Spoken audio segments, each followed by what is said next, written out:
A virtual meeting is the same thing as...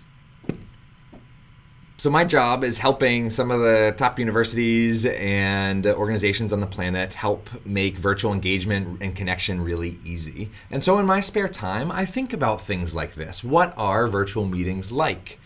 And so I went to type this query into Google, and here's what I found. A virtual meeting is the same thing as a humidifier, a ticket, and a pressure cooker. In this video, I'm going to give you 3 new lenses, as if I gave you a little tiny pair of glasses, to view virtual meetings differently in a way that will actually make them more productive, impactful, and effective. So stick around for 3 different lenses, metaphors, ideas on how to reframe virtual meetings for yourself and for the people who you're meeting with. Let's get into it.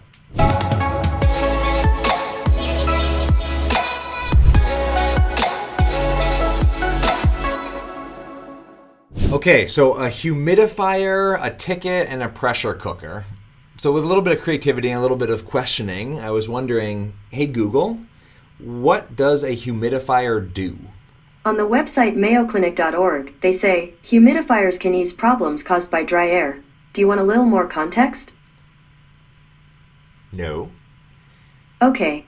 Humidifiers ease problems caused by dry air. So I would actually say that humidifiers are like virtual meetings, and virtual meetings are like humidifiers in the sense that a really great virtual meeting infuses something into the air to make problems go away, right? Any good meeting. Priya Parker in her book, The Art of Gathering, talks about the value of meeting for purpose rather than for time.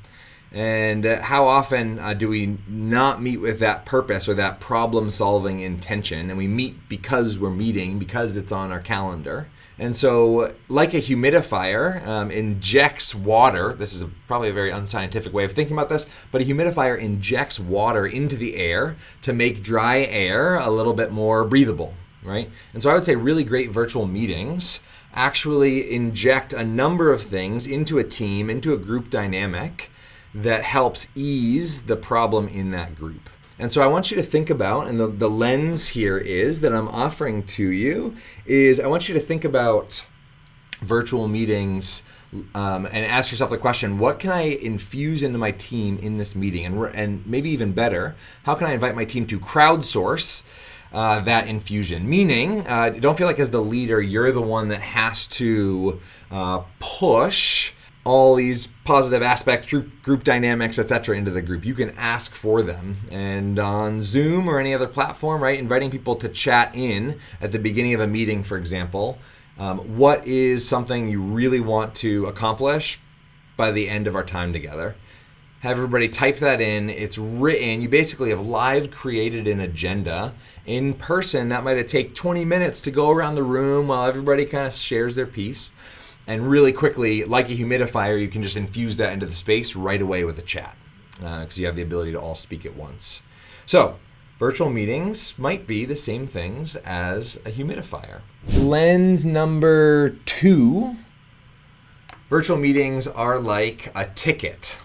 And this, I would actually just really simplify right now to say tickets suck. When you get pulled over and you get a ticket for speeding, it sucks.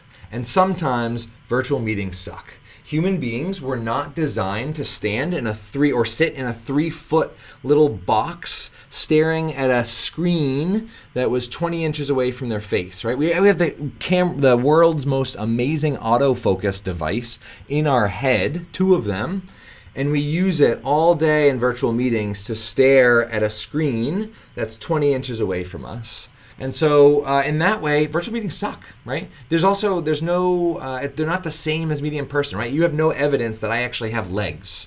And when we're meeting on Zoom and I'm looking in gallery view, I have no evidence that anybody on that call has legs, right? They're not the same as being in person. And there's some aspects that just kind of stink, right? The fact that everybody has to be on mute. And so if something funny happens, you can see everybody laughing, but you don't actually hear anybody laughing, right? Kind of sucks.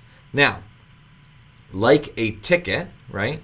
I would also say that, and it's hard to think about this when in the moment that a police officer is writing you a ticket and giving you a fine, but I would also say that tickets have a benefit, right? They prevent people from driving 120 miles per hour on the highway and recklessly endangering everybody else, right? And so there also are benefits to virtual meetings. Like a ticket, right? That structure creates something that wouldn't otherwise exist. Chaos might ensue. And so I would say virtual meetings are like tickets because there are parts of them that suck, and there are things that we can do virtually that we can't do in person, that we can actually do better virtually, right? You know, the idea of brainstorming and avoiding groupthink takes a lot of effort to avoid when you're meeting in person, because usually we honor the extroverts, they kind of talk first, and we don't give people time to really think and process information. When you're meeting virtually, right, you can invite people to all shut off their camera. So write down 5 ideas on 5 sticky notes for a solution to the problem that you're trying to solve, perhaps.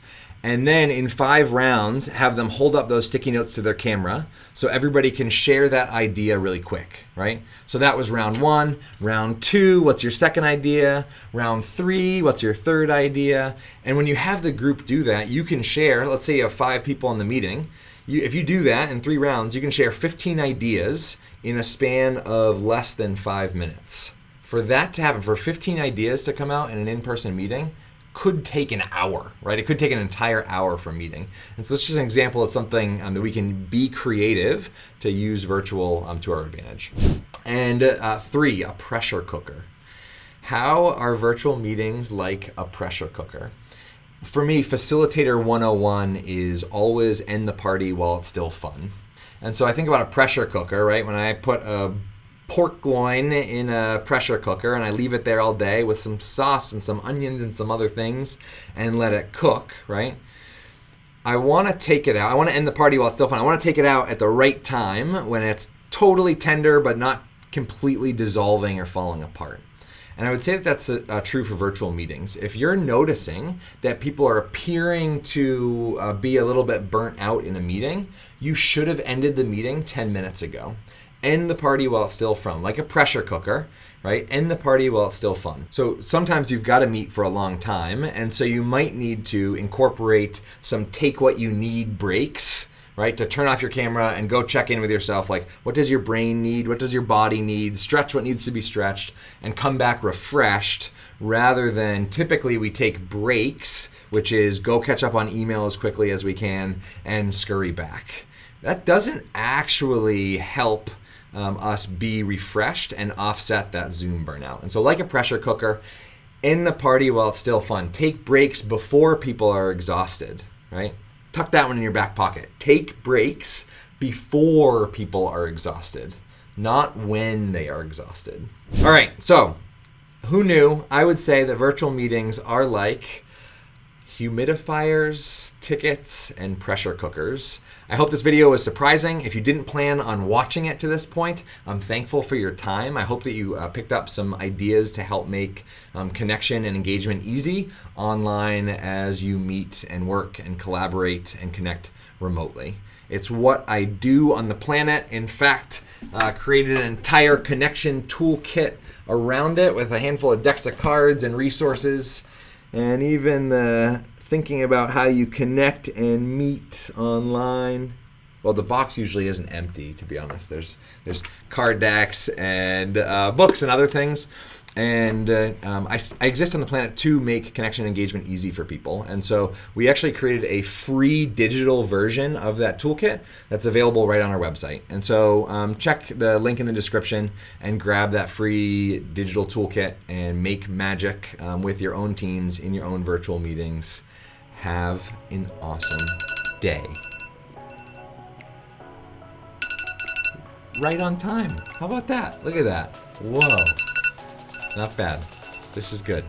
Okay. Have an awesome day. Cheers.